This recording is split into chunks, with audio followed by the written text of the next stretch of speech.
दोस्तों, मैं संगीता तिवारी धर्म परिवार चैनल में आपका हार्दिक स्वागत करती हूँ। दोस्तों, निर्जला एकादशी ज्येष्ठ मास के शुक्ल पक्ष की एकादशी तिथि को निर्जला एकादशी कहा जाता है।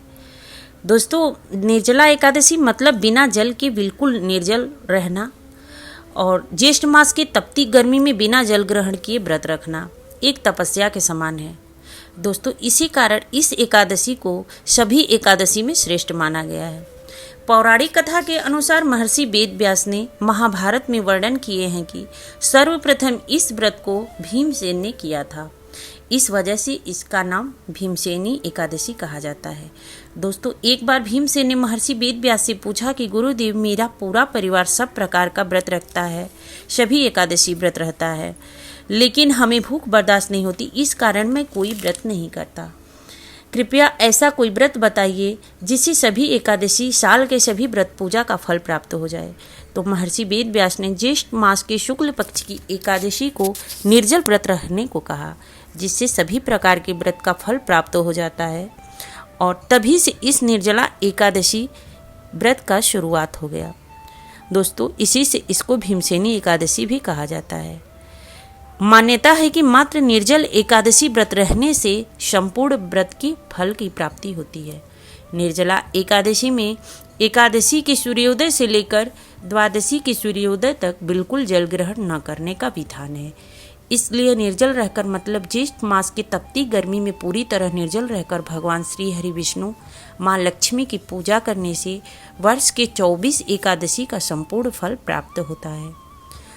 दोस्तों, भक्तों के संपूर्ण मनोकामनाओं की पूर्ति होती है, लंबी आयु की प्राप्ति होती है और मोक्ष की भी प्राप्ति होती है इस एकादशी व्रत से। दोस्तों, यह एकादशी व्रत बहुत महत्वपूर्ण है। इस वीडियो में हम बताएंगे कि इस एकादशी की संपूर्ण पूजा विधि क्या है और इसका पारण कब करना चाहिए, क्या दान करना चाहिए, कौन से मंत्र का जप करना चाहिए और इस दिन कौन कौन से उपाय करना चाहिए जिससे जीवन में हर क्षेत्रों में सफलता मिले। तो दोस्तों, वीडियो को अंत तक सुनें और वीडियो पसंद आए तो लाइक और शेयर करें। दोस्तों, हमें प्रमोट करें ताकि हम अपने वीडियो को और बेहतर बना सकें।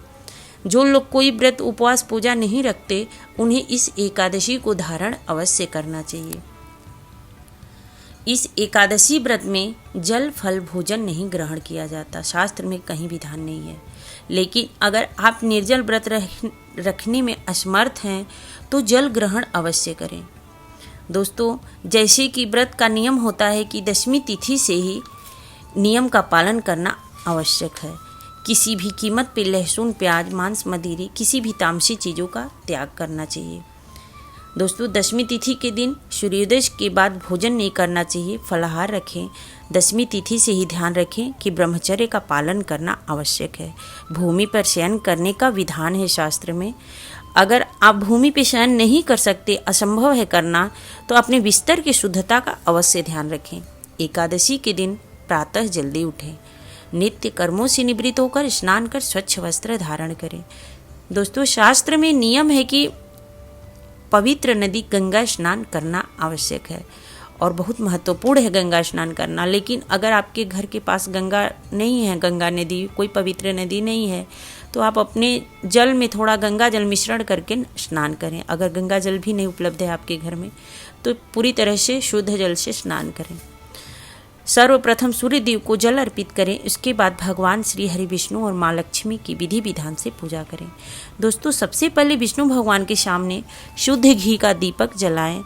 अगर विष्णु भगवान का विग्रह है या लड्डू गोपाल है तो दूध, दही, घी, शहद, शक्कर, पंचामृत बना लें और भगवान के सामने दीपक जला के पहले व्रत का संकल्प लें, उसके बाद पंचामृत स्नान कराएं। दोस्तों, अगर तस्वीर है तो पुष्प से जल का छिड़काव करें, अगर विग्रह है या फिर लड्डू गोपाल है तो पंचामृत स्नान कराएं। पीले फूल, पीले चंदन, पीला फल, पीला वस्त्र अति प्रिय है विष्णु भगवान को, तो ध्यान रखें कि पीला अगर उनकी सामग्री मिलती है तो आप जरूर लें। और ओम नमो भगवते वासुदेव मंत्र का मन ही मन एकादशी वाले दिन व्रत में यह मंत्र का जप करें। व्यर्थ की बातों से दूर रहें, जैसे किसी की निंदा करना, चुगली करना, चोरी, कोई गलत काम करना, झूठ बोलना, सारी चीज़ों से दूर रहें, क्योंकि व्रत एकादशी व्रत का बहुत महत्वपूर्ण है। इस दिन अगर कोई उल्टा काम करता है तो उसका उल्टा परिणाम पड़ता है। इसलिए दोस्तों कभी भी गलत कार्य न करें। दिन भर भगवान के मंत्र का जप करें, सभी पापों का नाश होता है। भगवती वासुदेव मंत्र का जप करने से सभी पापों का नाश होता है, मनवांछित फल की प्राप्ति होती है। दोस्तों इस व्रत को रखने से 7 जन्मों तक सुहाग, संतान, संपत्ति, सौभाग्य की प्राप्ति होती है। व्यक्ति सभी सुखों को भोग कर मरणोपरांत वैकुंठ जाता है, लेकिन नियमों का पालन विशेष रूप से करना आवश्यक है। दोस्तों जो लोग नियम का पालन करते हैं उन्हें सभी पूजा पाठ व्रत का फल प्राप्त होता है। निर्जला एकादशी बहुत श्रेष्ठ है। इस दिन सुबह शाम दोनों समय भगवान की पूजा आराधना करें, धूप दीप जलाएं, घर में शंख ध्वनि करें, भजन कीर्तन करते हुए रात्रि जागरण अवश्य करें। अगले दिन द्वादशी तिथि को जल्दी उठ के स्नान करें, सूर्य देव को जल अर्पित करके विष्णु लक्ष्मी की पूजा आराधना करें और सुहाग की सामग्री, जल से भरा कलश और फल, द्रव्य, वस्त्र आदि सामग्री का दान करें। किसी गरीब या शुद्ध ब्राह्मण को दान करें। शुभ मुहूर्त में व्रत का पारण करें। इस प्रकार व्रत करने का संपूर्ण व्रत का फल प्राप्त होता है। दोस्तों उम्मीद करते हैं जानकारी पसंद आई होगी। अगर पसंद आए तो वीडियो को लाइक और शेयर करिएगा। चैनल पे पहली बार है तो प्लीज़ सब्सक्राइब